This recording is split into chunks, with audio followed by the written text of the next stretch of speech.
Why is it so important that you, the AI version of a hacker, is at the top of HackerOne's US leaderboard? Thank you very much for having us. So it's the first time ever that a machine and not a human is at the top of the HackerOne leaderboard for the US. HackerOne is a platform that connects hackers with companies who want their systems to be tested.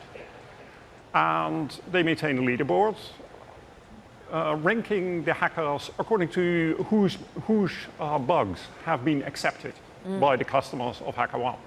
And currently, the top in the US is our AI. Apoorv, what's so interesting is that you are like the AI guy among many, but really you're driving the portfolio allocations for AI over at Altimeter. I'm thinking some of the OpenAI investments that you made, some of the others. I mean, we see such pedigree coming from a man who helped develop GitHub Copilot. Is that what attracted you to XBOW, or is it the fact of what it can achieve? You know, before we even met, we'd been studying the space, and very simply, cyber attacks are on the rise. Software is more vulnerable, a lot more engineers, a lot more code developed with AI. And by the way, these models are trained on open source software, which is more vulnerable. That's on one side. And then I met Oege, which our first meeting felt like the fifth meeting because of his ambition to build the cybersecurity platform in the age of AI. CISOs, CIOs want less, not more. They're fatigued in alerts right now. And Oege's vision to build XBOW, help you find vulnerabilities, fix them automatically, and ultimately building the cybersecurity platform is a big one. It's probably the most important business being built right now, not because it'll be a great opportunity, but because it must be built. If we don't build it, the bad guys have the technology, and we've got to put it in the hands of the good guys in the free world. Thank you for joining us on the show. I've been trying to think about what this represents, right? The swarm is always on. It represents what an army of humans could do 24/7 to identify the vulnerability. But the question is, what happens next for your company? And I'm assuming that you're trying to engineer towards the swarm also reacting, putting into place fixes when those vulnerabilities are identified. That's right. So even today, the AI is already identifying vulnerabilities at some of the top companies in the country. Companies like Palo Alto Networks, AT&T, Disney, Sony, and the list goes on and on.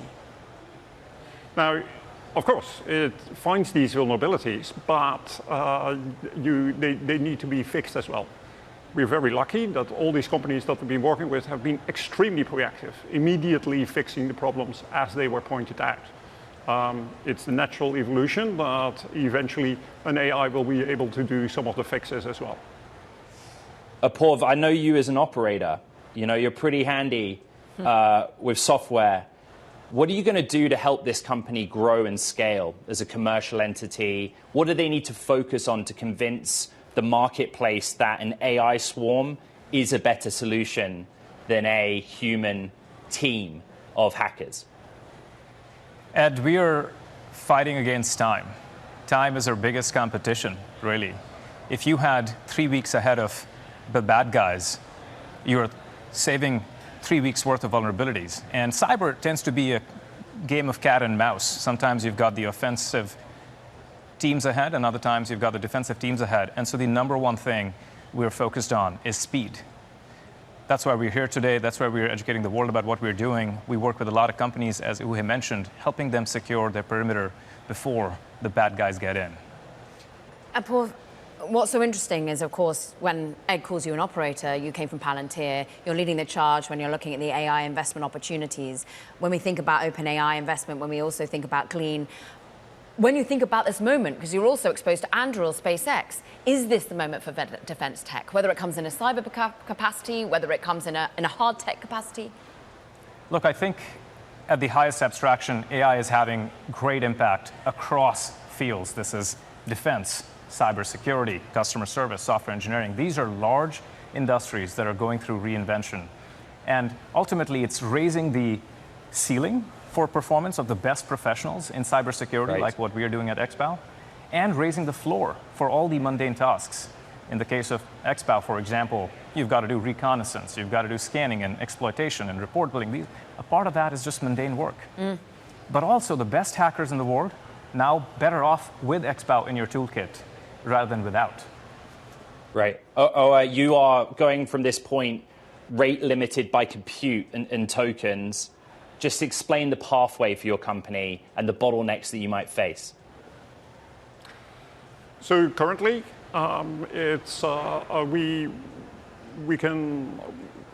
we have no problems with the amount of compute. It's actually not that intensive, and we can easily serve the customers that we're currently working with. We are, however, very much focused on working with the top companies that have the biggest need for better security. Financial services, healthcare, right. those types of industries.